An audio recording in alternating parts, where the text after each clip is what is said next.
शिवलिंग को महादेव का ही स्वरूप माना जाता है।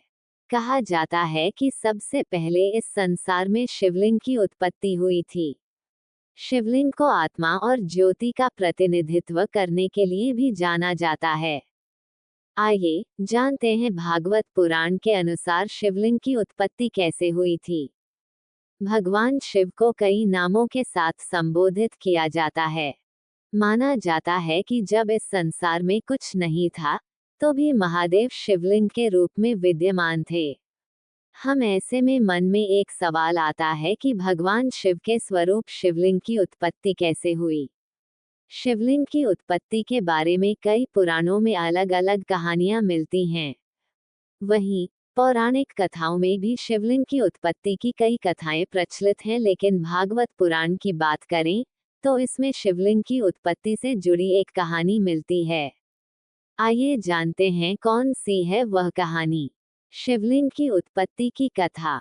भागवत पुराण के अनुसार जब सृष्टि का निर्माण हुआ तो भगवान विष्णु और ब्रह्मा जी में बहस छिड़ गई कि दोनों में से कौन श्रेष्ठ है।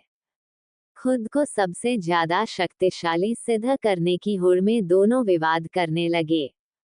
तभी आकाश से एक विशाल शिवलिंग उपस्थित हुआ, जो महादेव का प्रतिनिधित्व करता था। आकाश से आवाज आई कि जो भी इस दिव्य चमकीले पत्थर का अंतिम छोर तलाश लेगा, वो सबसे शक्तिशाली माना जाएगा। पत्थर का अंत ढूंढने के लिए भगवान विष्णु और भगवान ब्रह्मा दोनों पृथ्वी के हर तरफ गए, लेकिन उन्हें इस दिव्य पत्थर का छोर नहीं मिला। काफी मेहनत करने के बाद जब दोनों को छोर नहीं मिला, तो विष्णु जी ने तो हार मान ली, लेकिन ब्रह्मा जी ने झूठ का सहारा लेकर खुद को श्रेष्ठ सिद्ध करने की कोशिश की। ब्रह्मा जी ने कहा उन्हें इस पत्थर का छोर मिल गया है, लेकिन अंत में ये सिद्ध हो गया कि ब्रह्मा जी ने झूठ बोला है। इसके बाद महादेव प्रकट हुए और उन्होंने कहा कि ये दिव्य पत्थर शिवलिंग मेरा ही एक रूप है। मैं शिवलिंग हूँ और मेरा ना कोई अंत है और ना ही शुरुआत है। शिवलिंग का अर्थ क्या है? शिवलिंग को एक दिव्य ज्योति माना जाता है। पौराणिक मान्यता है कि शिवलिंग का निर्माण मन, चित्त, जीव, बुद्धि, आसमान, वायु, आग, पानी और पृथ्वी से शिवलिंग का निर्माण हुआ है। शिवलिंग को पूरे ब्रह्मांड का प्रतीक माना जाता है।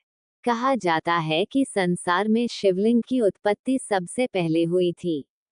शिवलिंग की पूजा करने का विशेष महत्व है। भक्ति भाव से पूजा करने पर महादेव सारी मनोकामनाएं पूरी करते हैं।